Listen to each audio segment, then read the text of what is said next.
Amadeus makes the experience of travel better for everyone everywhere by inspiring innovation, partnerships, and responsibility to people, places, and planet. Our technology powers the travel and tourism industry, inspiring more open ways of working, more connected ways of thinking, centered around the traveler. Our open platform connects the global travel and hospitality ecosystem, from startups to big industry players and governments too. Together, redesigning the travel of tomorrow. Amadeus, it's how travel works. Visit us to know more, Amadeus.com.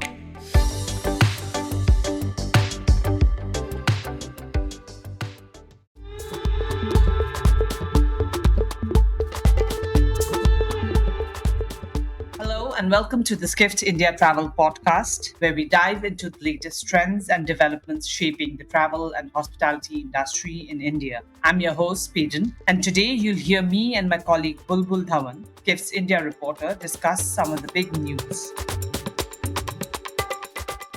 Welcome, Bulbul. Last week was interesting, wasn't it? Hi, Peden. Yes, last week was indeed very interesting. We heard so many different updates and developments coming in from all around from everywhere. Yes, and I want to start right away, Bulbul. And Yeah. I think the biggest news coming out from India last week was IndiGo talking about its exciting new venture. The launch of a business class product, which Peter Elbers, the CEO, said would be by the end of this year. Of course, they've said that they're going to give more details in August, and Yeah. Peter spoke about it during their IndiGo's earnings call last week, and he emphasized the increasing demand for premium travel among corporate travelers and how IndiGo plans to offer this new service on its busiest routes. Of course, he hasn't mentioned which routes, but he just used the word busiest routes. And he said that Mhm. it is catering to the growing appetite for diverse travel experiences among Indian travelers. Now, of course, there was not much that he said. He has just said a few things about it, and of course, the details would be revealed in August, as I said.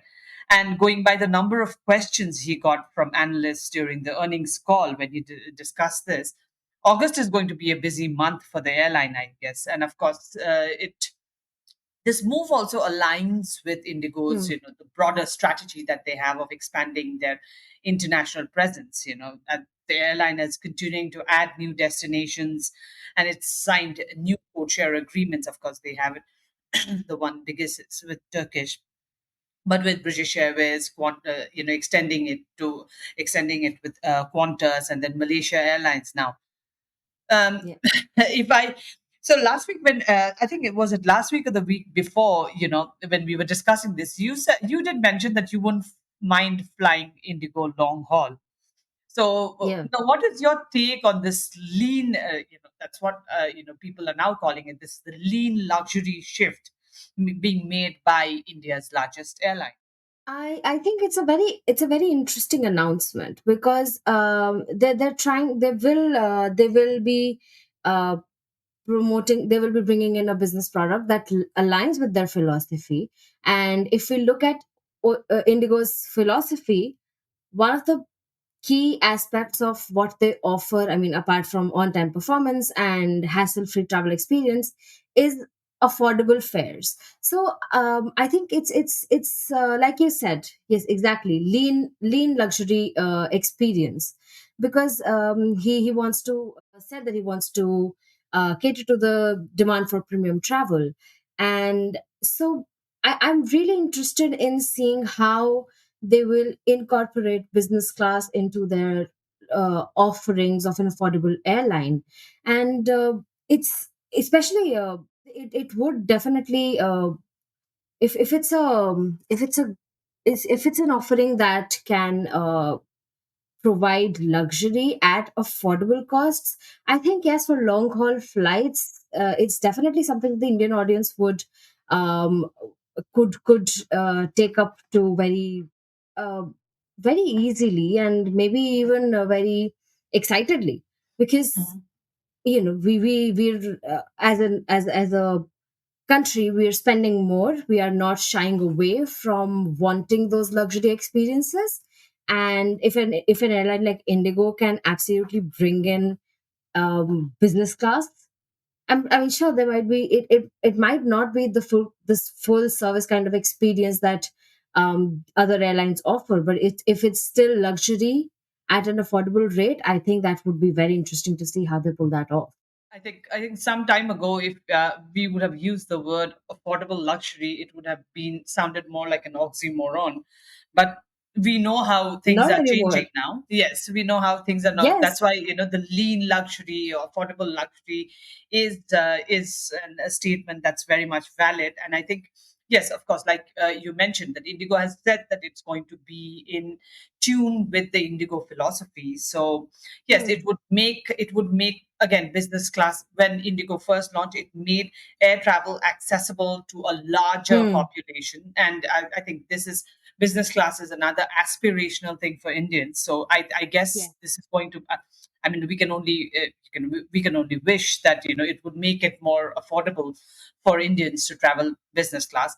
But when we are when we are talking about Indians and spending, you know let's talk about this news that we had last week about Hmm. how Indian travelers are spending more on travel than ever before. Indians, Yeah. I think, under the liberalized remittance scheme, Indians spent about a record 31.7 billion overseas uh, last fiscal, in fiscal 2024. Hmm. And remarkably, 17 billion of this was on international travel, which is, which has been said is a 25% increase from the previous year. Hmm. Now, there was a sharp decline during the pandemic, and this surge comes after that. And of course, we've been talking about the fact that we've done innumerable stories on the fact that you know the biggest deterrent for international travel for Indians would have been the introduction of this new tax collected at source, which was introduced in October 2023. Of course, we talked about the fact that it impacted spending, travelers adapting to the changes. When I spoke to Rajesh Magu, Make My Trips the CEO, he told me that Indians are slowly now getting used to TCS because TCS is not something that is deducted from them, in the sense that they can file it and then they can get it back. It's tax when you file your returns, then you can get back that amount, that money. And according to the TCS rules, it says that if you spend 7 lakh in one fiscal year, till that amount, the interest on it will be 5%, but post 7 lakh, it would be 20%. So, yeah, but then, we've seen that Indians are not shying away from spending, and projections have indicated that Indians could become the fourth largest global travel spender by 2030.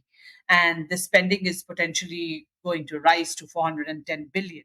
And if you look at the way in which countries are making a beeline for Indian travelers, whether it is Hmm. Sri Lanka, Thailand, Malaysia, offering visa-free entry, and Sri Lanka and Thailand have again extended it as well.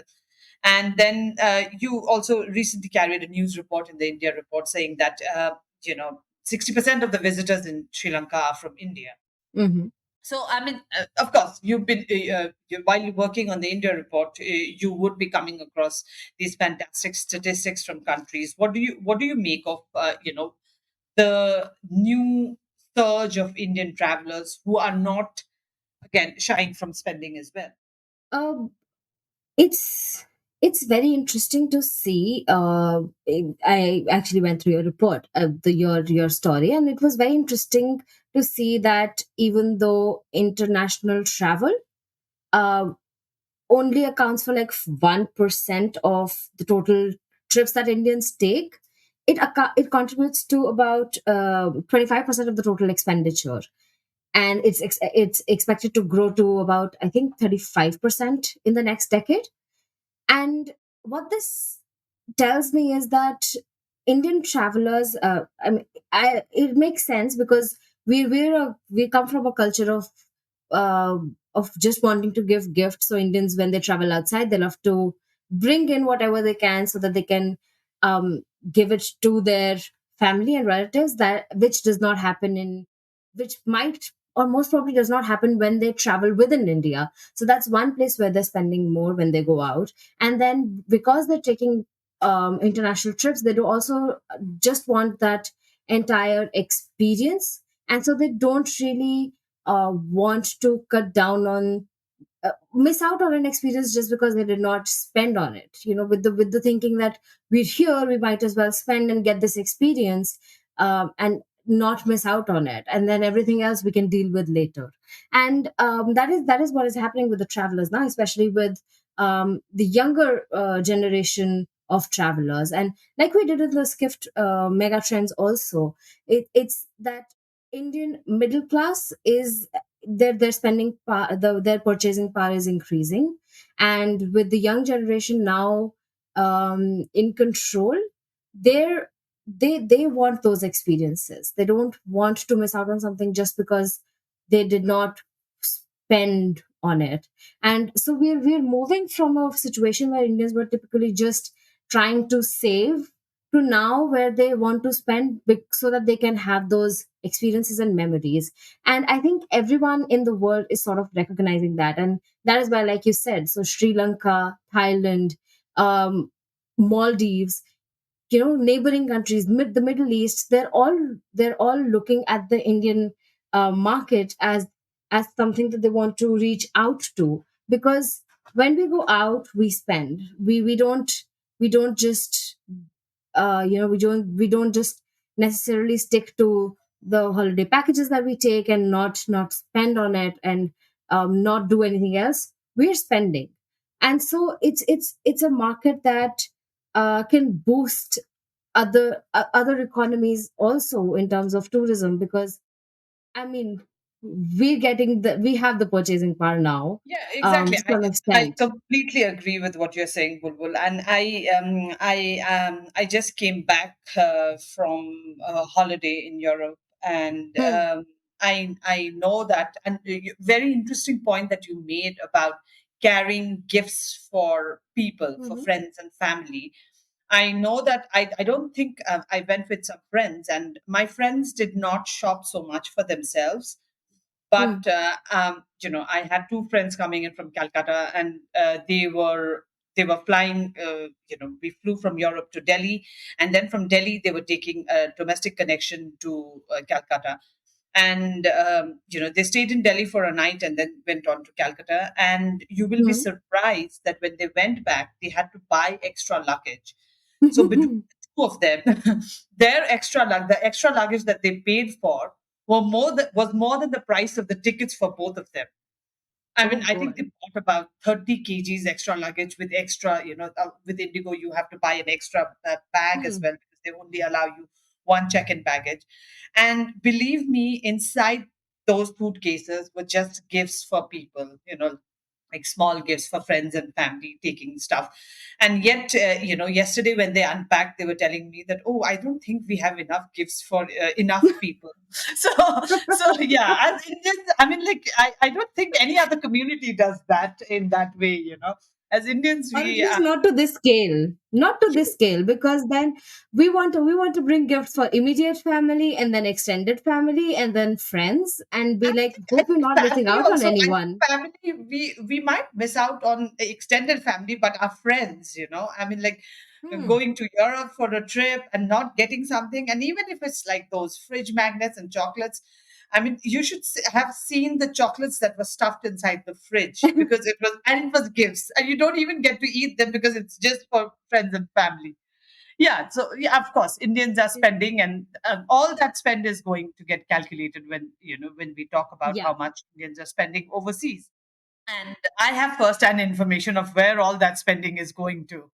And yeah, interesting. And of course, Bobul, if we talk about last week, we have to also talk about the fact that Oyo has decided to pause its much anticipated IPO plans. Hmm. I think before every Oyo story, we always wrote that the headline always had IPO bound IPO Oyo. bound. Yeah, Yeah. and now the decision comes as but then the company has said that it's because it's close to completing a refinancing. So it's according to Oyo, it's not that they have given up their IPO plans. it expects to pursue an IPO once the refinancing is done, and it may take a couple of quarters. And Oyo has, I think, time and again denied reports of it withdrawing its IPO plans. I mean, they Hmm. may pause it, but they don't, and the company, Ritesh Agarwal, in last week's town hall also said that they may do a small equity round at a, 3 or 4 billion valuation. Last week, we were discussing the TBO IPO, right? Yeah. The week before, when we were discussing at the Skift India Travel Podcast, and Hmm. I feel that Oyo may also want to gauge the political situation in the country and then decide on the IPO. Because we don't really know what's going to happen after June 4th, when the election results will be out, in the big general elections for India. Or maybe we Hmm. do, right? Maybe we do know what's going to happen. But Maybe I guess we do, or we just have hunches at this point. a lot of people, surely Prashant Kishore seems to know what's going to happen. But yeah, I mean, yeah, I think they would want to see what the political situation in the country is like as well, because of Mm. course, these stock market things are highly volatile when it comes to. I remember Yeah. that just last week when Amit Shah made a comment, there was a lull in the stock market. So of course, there is. It's a very volatile situation.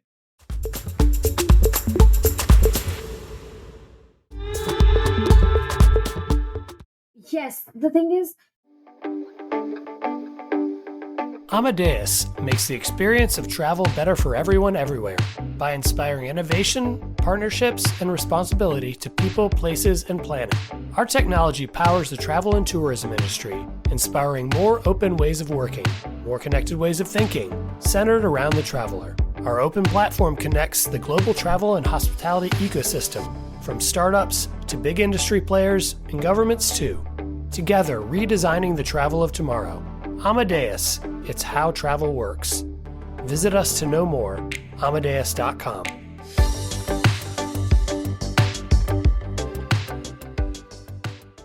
even if we may or may not know what will happen at the elections, it's still a big risk for a company to take, to go in for an IPO at this time without assessing where it's heading. I mean, as we were discussing, it seems that the stock market has been doing well. I mean, travel companies have been doing well in terms of their stocks, and there are a lot of IPO listings that are happening. But it's still a very big risk for someone in Oyo's position. And if they're it makes sense that if they have a refinancing deal, or if they have private investors reaching out to them, that they would right now prefer going down that road than going public and into an uncertain situation. So Mhm. and with the refinancing deal, they have they have 450, close to $450 million deal, and Mhm. then they have private investors that are reaching out to them for a small, like you said, $3 to $4 billion valuation. And so it even if uh, the companies have been doing well, like, I mean, we did say last year that TBO's success in its first week might be something that might encourage other travel companies to look out at IPO Correct. route. Which it I think for Oyo, they're just trying to be careful on how they proceed, because it's the second time that they've withdrawn their IPO IPO. papers. Yes, So correct. it makes sense that they would right now want to be in a situation where they're sure on how to proceed, rather than take that risk and Yeah, end I up think in a they're just situation being where cautious, right? they're just being cautious. Exactly. Yeah, and I think that's prudent. Of course, there are other travel companies like Ixigo waiting in the wings, but yeah, Hmm. like we said, that I think they would also gauge how the TBO IPO does, and then decide on a move. While we are talking about hospitality company like Oyo, we know that the demand for travel is booming, and but we also know that the hospitality sector in the country is grappling with a significant worker shortage. Yes. You quoted the Team Lease Services report, which Mhm. estimates that about 200,000 jobs will be created in the hotel, restaurant, tourism sectors in the next 1.5 years. Mm. However, there is a serious challenge the industry faces in retaining young workers Mm-hmm. who are leaving because of low wages and long hours. And I think COVID has made that more apparent than anything else. Of course, Yeah. industry leaders have called for, competitive salaries, better work-life balance, and opportunities to, for growth to help Yes.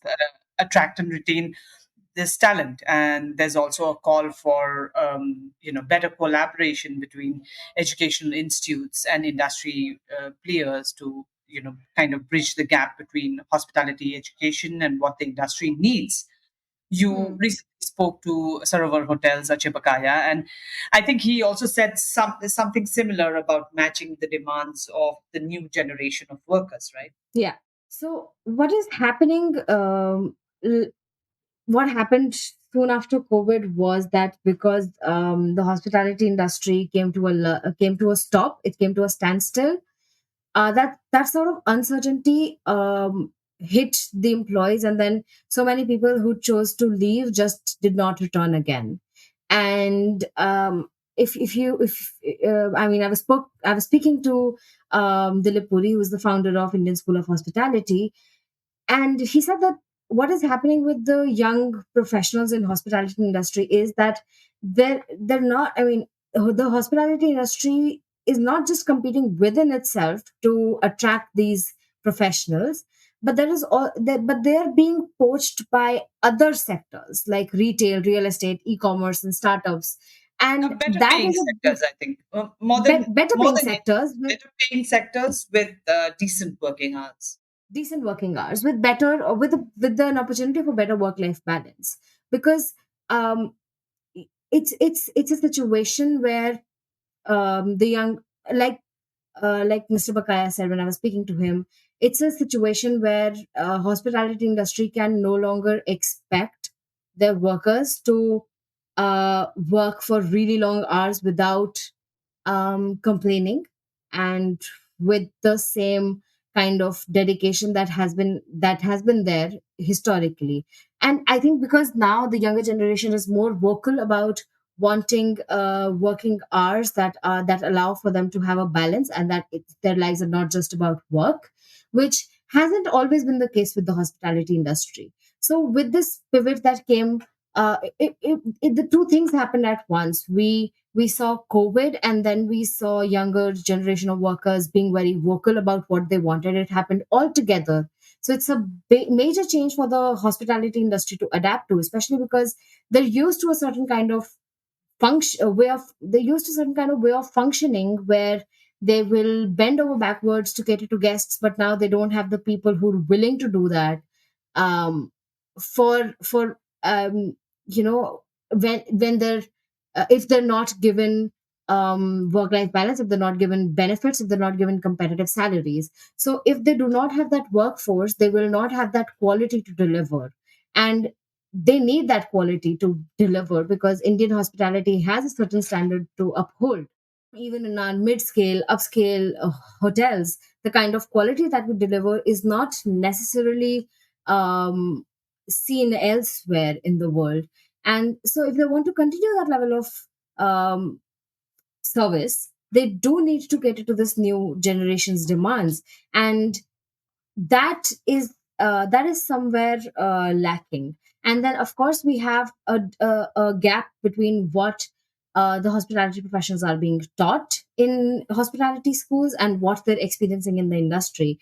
Like if they're during their courses, when they go for internships, they come back with an experience that does not align at all with what they've learned, with what they want, and then they end up choosing other industries to go to. And that is why Mr. Puri says that they need to work. Not just Mr. Puri, actually, all industry leaders say that the education and the industry, academia and the industry, they need to work together to create an ecosystem where academia aids the hotels in what they're teaching, so that the students get practical knowledge, but the industry needs to work with academia to provide a working environment that encourages their students to continue to pursue that career once they're done with their education and not just pivot to another industry. Yeah, I That guess is I missing at this guess point. I guess there should be synergy between these educational Mm-hmm. institutes and the generic industry as well, because if you are going to hospitality school to learn a certain thing, and if you have to unlearn everything when you once you join a hotel in the company, then it makes no sense, right? Then might as well start, why go to a hospitality institute? So yes, there is a call for better synergy between these places. Um, and of course, Bulbul, lastly, in the Indian report, we've spoken about how the Indian hotel sector has had a very strong first quarter, Mm-hmm. because, and then this was mainly due to the boost in corporate travel and weddings, and you've quoted JLL's Hotel Momentum India report, and which said that both business and leisure destinations saw robust demand for hotel rooms. And this is going to continue in the second quarter as well, of course, with driven by these segments. Uh, Mm-hmm. uh, tell me more about about these about corporate travel and weddings boost to hotels. So, what JLR report said was that there was a lot of, I mean, corporate travel, domestic corporate travel specifically, domestic corporate travel, and then we know that especially till mid-February, January and mid-February, we have a very very strong wedding season. These are two areas that drove um, the hotel industry in the first quarter, and then we will see that same momentum in the second quarter, maybe not in the third, because third is when the weddings, like between July and September, it's when weddings stop. But in the second quarter before July, it is expected that the weddings will continue, and then we have a lot of events that continue to happen during these summer months, and it's expected to continue. And India especially is seeing a lot of events, meetings, exhibitions that are continuing to happen, and we have been promoting that internally as well. With, I mean, every hotel that you see is coming up with um, a specific meeting areas, wedding banquets, and everything. And so it's something that is becoming a sort of a primary driver for revenue for hotels, and that is why it's expected to, the second quarter is expected to be as strong, I mean stronger, or at least as strong as the first quarter, because of this boost in weddings and corporate travel. And it's also actually JLL said that this the first quarter has actually set the path for a very very robust 2024 as well, because the consumer sentiments are healthy, and corporate travel, weddings may have a lull, but corporate travel will continue to drive the demand up. And Mhm. business and leisure locations especially are witnessing a strong demand. So we do see that business and leisure are the drivers in the Indian industry. So business is, of course, corporate travel, and then leisure could be due to weddings, and also could be because, especially in the summer months now, people will want to travel more in the second quarter.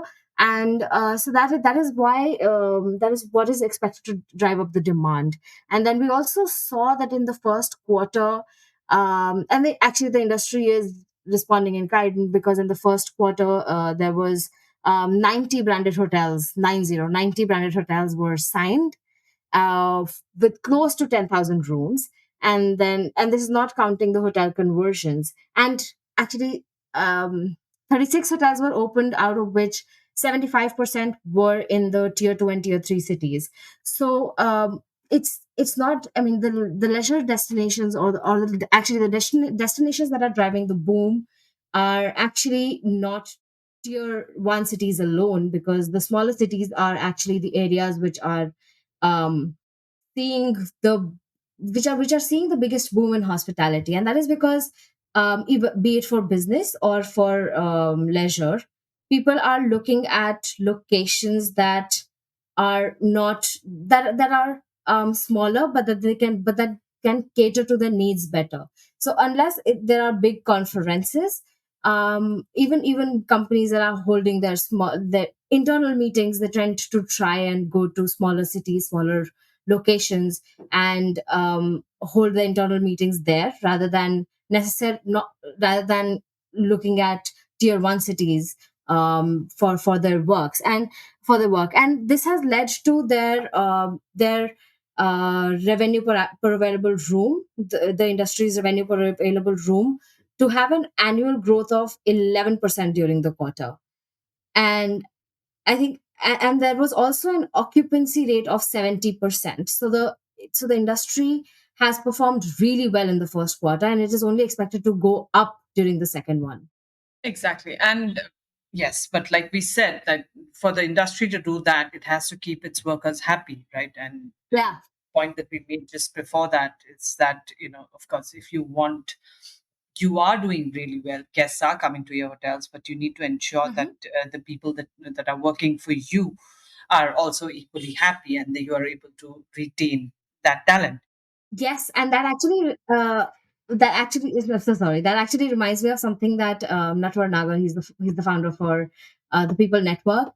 He had said that the hospitality industry, the hotel companies, they're making profits, and they're making great profits. The thing is that they need to start passing on those profits, some of those profits, to their employees as well. They should not, they cannot expect the workers to not get any share in those profits in terms of salary increments or perks, and then and expect the workers to continue to deliver the same level of quality. So what you said, they're doing well, but they need to pass on those benefits to their employees. Absolutely. Absolutely. I think that that's true for every industry as well. Thank you so much, Bulbul. We've covered a lot of ground today, from IndiGo's new business class to the challenges and successes in the Indian hospitality sector. Thank you, PJ. Thank you for listening, everyone. Stay tuned for more updates and insights in our upcoming episodes. Don't forget to subscribe to the Skift India Travel Podcast in your favorite listening app. Thank you.